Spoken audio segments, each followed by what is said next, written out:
American special forces in the area have detained a suspected Taliban fighter. And it turns out, he's from Elbak.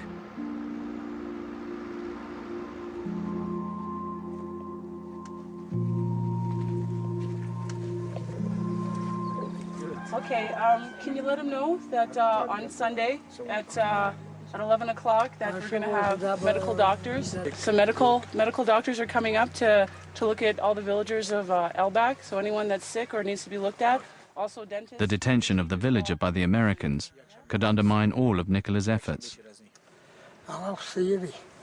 Can you help me with that guy to release him from the special forces? That I know you can do that.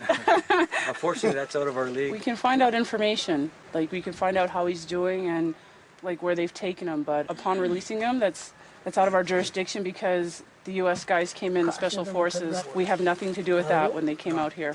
You can also let him know that on Sunday there's a possibility that we'll be giving out material aid for the winter coming up, clothing, and also you can let him know that we'll be returning the generators that we took from most of the villages around here. Sure. Yeah, for Sunday.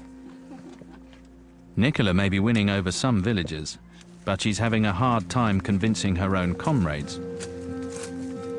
The villages just down the road here know that these guys got humanitarian aid. Yeah. And we know that there's 80 to 200 Taliban surrounding us right now. No one has come to tell us where those guys are.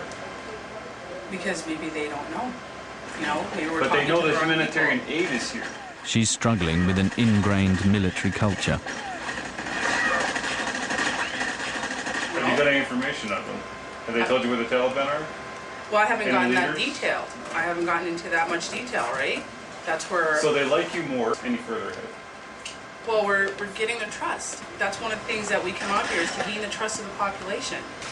I understand your side too, where you're dealing with the Taliban, but just to come in here blatantly and just say like everyone's Taliban, everyone should die, and all this is just it's just completely wrong. Like, you have to have some education about coming into this place and knowing what you're getting into.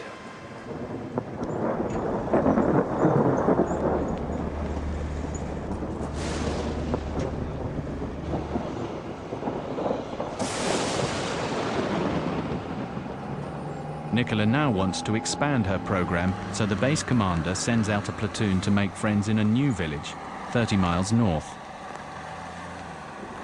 But as they head out, the rains begin, and things go from bad to worse.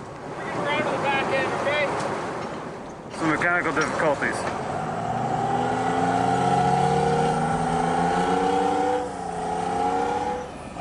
That's the main bearing, and that's navigation system. Yeah, but how do we get? I don't know. We gotta find a route out of here.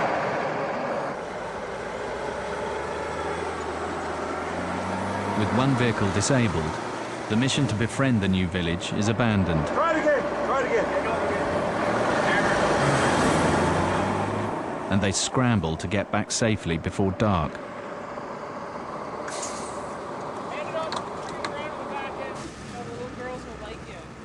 Nicola is pinning her last hopes for progress on her plans for the village medical day, or VMO. It's going to look good, ticking the box for, you know, PRTs doing their job for the good village of Elbak, you know, being the first VMO that the PRT is doing on this tour, which is another good thing. But bringing the villagers to the base could make Fort Martello more of a target for the Taliban. There's many people, it's a highly visible event. If we're lucky, nothing happens, everything carries on. If we're unlucky, then we have to deal with a whole lot of trouble. We're gonna search them with the UCAMP mostly. Women, open it up a bit, flatten it to their chest, at least so they don't have a big bob on them, and then bring them in there and you can search in there, okay? The turnout is encouraging, even though the villagers know that they risk Taliban reprisals just for going to see a NATO doctor.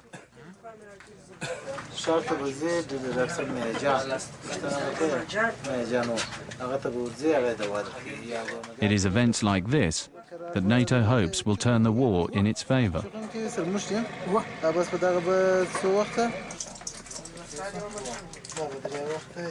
But it's not all good news.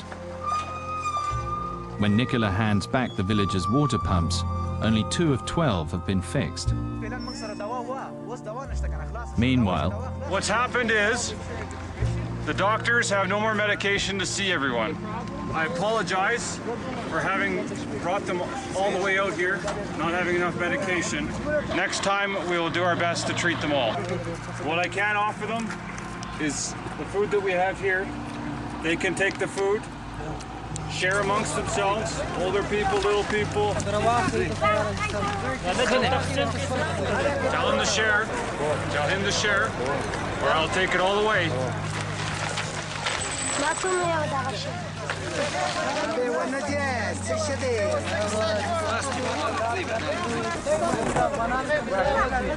Right now, it's a band-aid.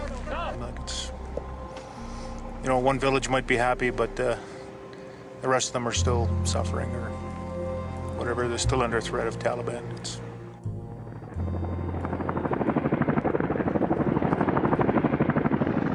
the day after Nicola's medical clinic, the Canadians are ordered to close down Martello.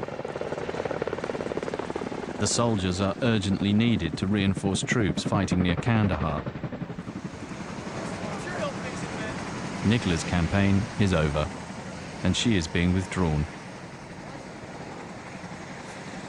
The villagers of Elbak are abandoned to their fate. They're definitely at risk from retaliation. They've made themselves targets for the Taliban, and without a doubt, they will suffer some form of repercussion for having helped us. So there's a catch-22, isn't there, for the Afghans? On the one hand, even if they want to do business with you, they can't rely on the fact that NATO is going to stick around long enough to look after them. It's a difficult position for them, yes. It's a little bit saddening. A lot of people were expecting our assistance and counting on us.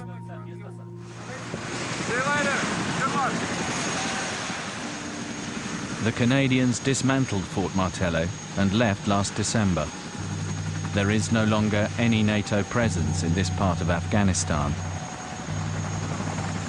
And there is no news on what happened to the people of Elbak.